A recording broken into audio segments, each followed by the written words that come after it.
अमीर गरीब बहू के ससुराल में भेदभाव। विनोय और अंकित बचपन से ही एक दूसरे के बहुत अच्छे दोस्त थे। विनोय बचपन से ही अमीर था और अंकित बस साधारण परिवार से था। बड़े होते होते विनोय ने अपने बाबा के कारोबार को और भी ज्यादा ऊंचाइयों पर पहुंचा दिया, लेकिन अंकित गरीब ही था। मुबारक हो अंकित, तुझे बेटी हुई है। हाँ शुक्रिया। क्या हुआ, तो खुश नहीं है?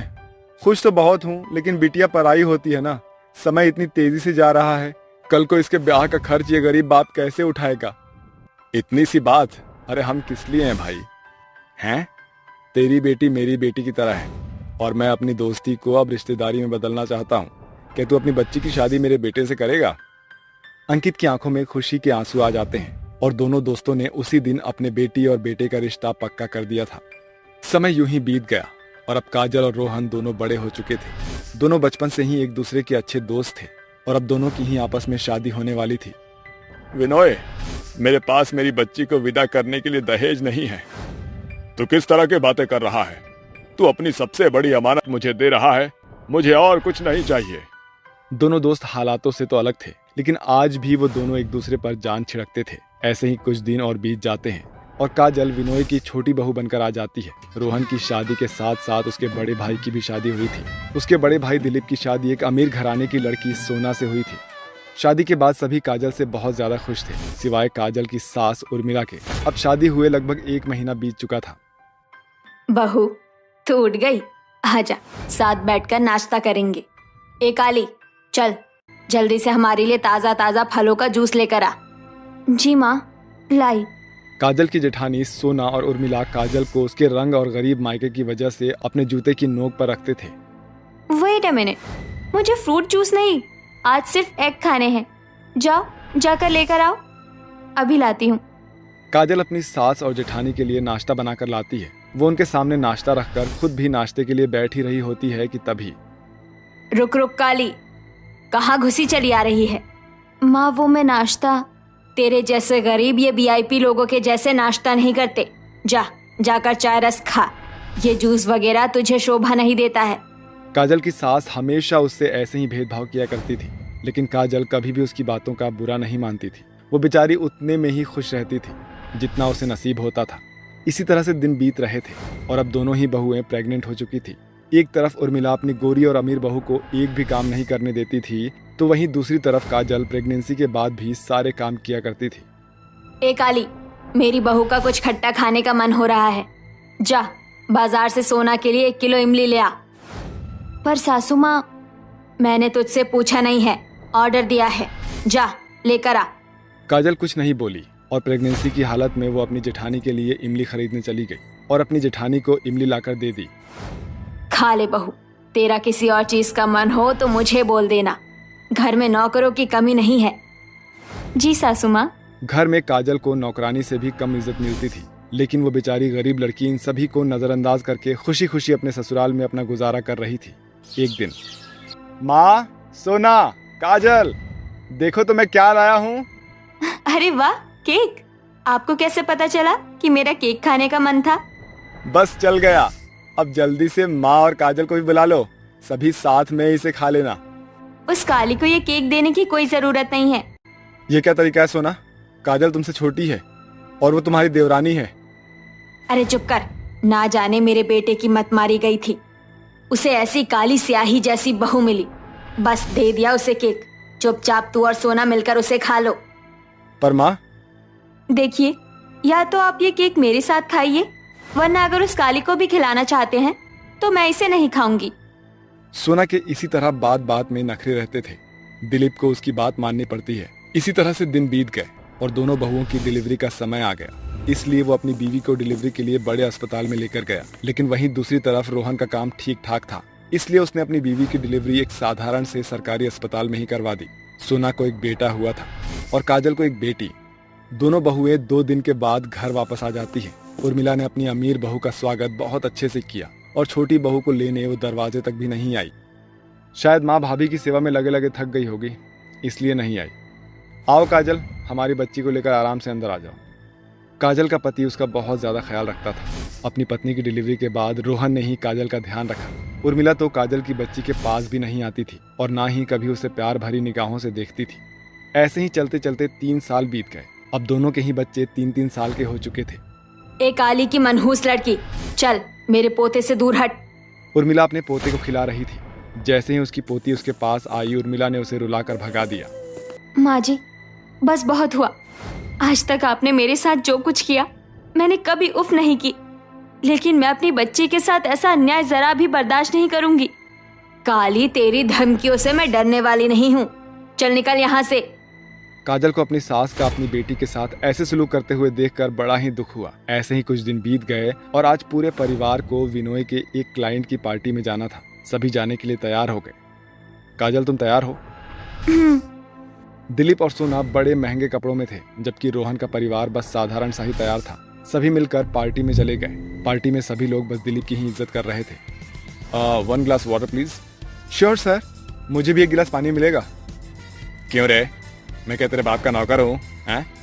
जाकर खुद पानी पी ले। ये तो मेरे भाई से कैसी बात कर रहे हो? हाँ, ये आपके भाई हैं? अब सॉरी सर। वो नौकर चला गया।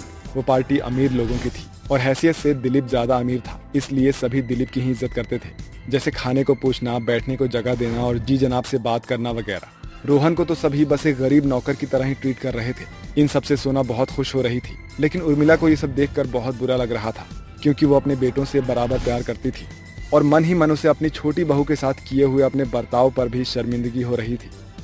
अब मैं समझ पा रही हूँ कि काजल को कैसा लगता होगा। उर्मिला को मन ही मन बहुत पछतावा हुआ और उसने घर जाकर अपनी बहू से इस बात पर माफी मांगी। मुझे माफ कर दे काजल। आज जब मेरे अपने बेटों के बीच भेदभाव हुआ, तब मुझे समझ आया कि तुझ पर क्या बीतती होगी। हो सके तो अपनी सास को माफ कर दे। नहीं माँ, बड़े लोग माफी नहीं, आशीर्वाद देते हुए अच्छे लगते हैं। आप माफी मत मांगिए। उर्मिला ने काजल के इतना कहते ही उसे गले लगा लिया। तू कितनी अच्छी है बहू, मुझे सच में तू माफ कर देना और अपनी सास को उसकी पोती को भी गोद में उठाने दे। जरूर माँ। काजल बहुत खुश हुई, क्योंकि आज उसे अपनी सास का प्यार मिल रहा था।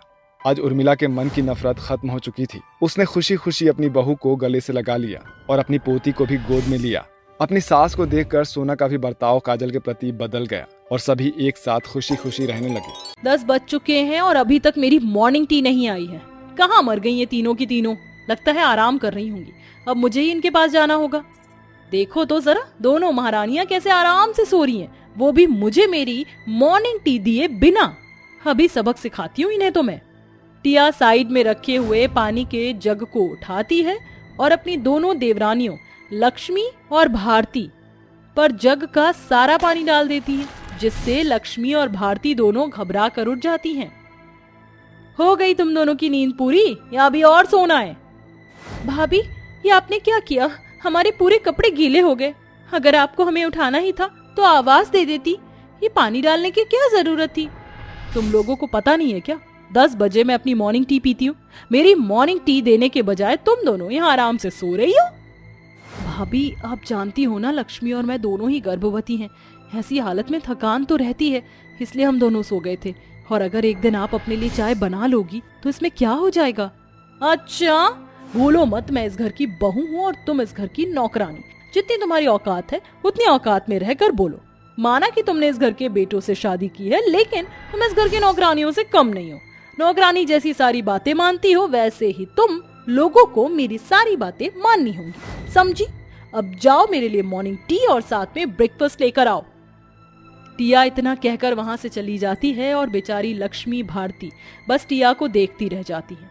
गोमती के 5 बेटे थे, अविनाश, सारांश, नील, कबीर और ध्रुव। गोमती ने अपने छोटे बेटे अविनाश, सारांश और नील की शादी गांव की रहने वाली लक्ष्मी, भारती और कोमल से करवाई थी। वहीं अपने दोनों बड़े बेटे नील और ध्रुव की शादी शहर की रहने वाली टिया और मिनी से करवाई थी। शहर से होने की वजह से टिया और मिनी में काफी घमंड होता है और दोनों ही बहुत चालाक होती हैं। लेकिन वहीं गांव की रहने वाली लक्ष्मी, भारती और कोमल तीनों ही बड़ी सीधी सादी होती हैं। लक्ष्मी और भारती दोनों ही गर्भवती होती हैं, लेकिन ऐसी हालत में भी दोनों शहर की बहुएं सारा काम अपनी तीनों देवरानियों से ही करवाती हैं। ये लो, ये मेरी कुछ साड़ियां, इन्हें भी अच्छे से धो देना। लेकिन भाभी, इन साड़ियों को तो मैंने 2 दिन पहले ही धोया था, ये इतनी जल्दी गंदी कैसे हो गई? गंदी हो गई इनसे क्या मतलब है? मुझे क्या तूने अपनी तरह समझ रखा है जो एक साड़ी को 2 से 3 दिन पहनूं? मैं शहर की रहने वाली एक मॉडर्न लड़की हूँ, इसलिए मैं हर थोड़ी थोड़ी देर में कपड़े चेंज करती रहती हूँ। भाभी मैंने सारे कपड़े धो दिए हैं और मुझे भी खाना भी बनाना है, तो मैं आपकी साड़ियाँ कल धो दूंगी। कोमल की बात सुनकर मिनी का गुस्सा 7वें आसमान पर पहुंच जाता है और वो कोमल के बाल पकड़कर खींचती है और उससे कहती है, भाभी मेरे बाल छोड़िए, मुझे दर्द हो रहा है। भूल मत, मुझे ना सुनने की आदत नहीं है। जो मैंने कह दिया वो पत्थर की लकीर है, इसलिए अभी मेरी इन सभी साड़ियों को धो, वरना अभी तो सिर्फ तेरे बाल पकड़े हैं, आइंदा पकड़ने के लिए तेरे बाल ही नहीं बचेंगे। जैसे तेरी जुबान कैंची की तरह कचकच कचकच चलती है, उसी तरह तेरे बालों को भी कच कच कच काट दूंगी, समझी?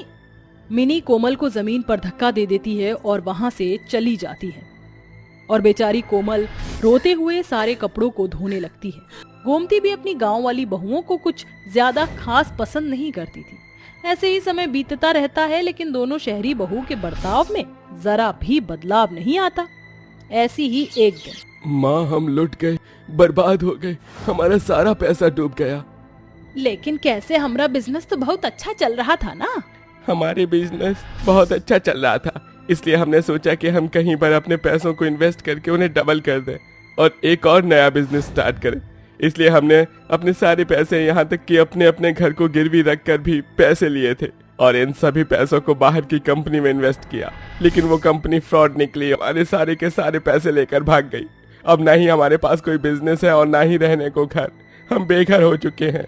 अपने बेटों की बात सुनकर गोमती के पैरों तले जमीन खिसक जाती है और देखते ही देखते बड़े से महल जैसे घर में रहने वाला सारा परिवार सड़क पर आ जाता है।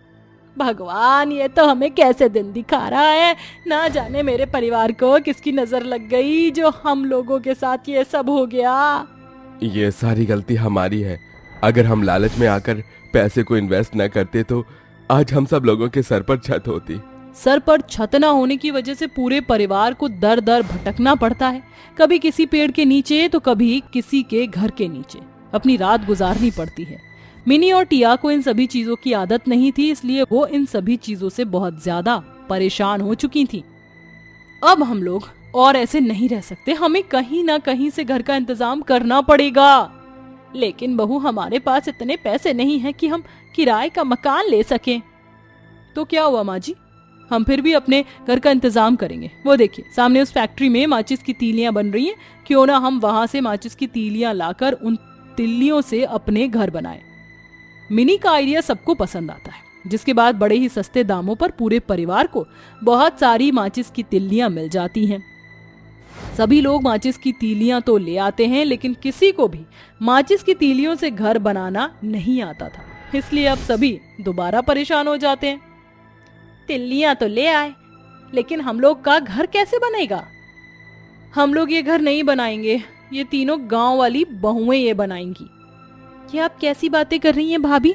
आप हमारे हालात जानती हैं ना, इस हालात में हम घर कैसे बना सकते हैं? अगर तुम लोगों को हमारे साथ रहना है तो तुम तीनों को ये घर बनाना पड़ेगा, वरना तुम तीनों यहाँ से जा सकती हो। मिनी की बात सुनकर तीनों गांव की बहुओं को हार मानकर माचिस की तीलियों से घर बनाना पड़ता है और 4 दिन की करीब मेहनत के बाद गांव की तीनों बहुएं माचिस की तीलियों का एक छोटा सा घर बना लेती हैं, जिसमें उनका पूरा परिवार रहता है। ऐसे ही समय बीतता रहता है और 5 बहुओं के पति मजदूरी करते थे, जिससे घर का थोड़ा बहुत खर्चा निकल जाता है। माचिस की बने घर को हर कोई हैरानी से देखता था। ऐसे ही एक दिन, मेरा नाम परेश है। मैंने आपके इस माचिस के घर के बारे में बहुत सुना था और मैं आज देख भी रहा हूँ। यह घर मुझे काफी पसंद आया है।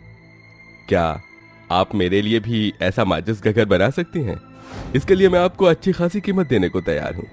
परेश की बात सुनकर तीनों गांव की बहुएं बहुत खुश हो जाती हैं और अपने पूरे परिवार वालों को एक अच्छी जिंदगी देने के लिए दोबारा से मेहनत करके एक और माचिस का घर तैयार करती हैं, जिससे उन्हें एक अच्छी खासी रकम मिल जाती है। और देखते ही देखते वो इन पैसों की मदद से वापस से अपना पुराना घर खरीद लेते हैं और बाकी पैसों को अपने पति को दे देते हैं, जिससे वो अपना एक नया बिजनेस स्टार्ट करते हैं। अब तीनों गांव की बहुएं माचिस के घर बनाने वाली बहुओं के नाम से फेमस हो गई थी। आज इन तीनों गांव की बहुओं की वजह से सबको दोबारा से एक अच्छी जिंदगी मिल पाई थी, जिसे देखकर अब दोनों शहरी बहू और सास को अपनी गलतियों का पछतावा होता है और वो तीनों भारती, लक्ष्मी और कोमल से माफी मांगती हैं। कोमल, लक्ष्मी, हम लोगों को माफ कर दो, हम लोगों ने तुम लोगों पर काफी अत्याचार किया। लक्ष्मी और भारती के गर्भवती होने पर भी हम लोगों ने तुमसे सारे काम करवाए, तुम्हारे साथ कभी कुछ भी अच्छा नहीं किया। ऐसी हालत में भी तुमसे हमने जबरदस्ती माचिस का घर बनवाया, लेकिन आज तुम लोगों की वजह से हम लोगों को हमारा घर वापस मिल पाया है। मैंने भी कोई कम गलती नहीं की है, मैं चाहती तो इन्हें रोक सकती थी, लेकिन मैंने भी इनका साथ दिया, मुझे भी माफ कर दे। अपनी सास और जेठानियों को अपनी की गई गलतियों का पछतावा होता देख तीनों गांव की बहुएं उन्हें माफ कर देती हैं, जिसके बाद अब सब खुशी खुशी एक साथ रहते हैं।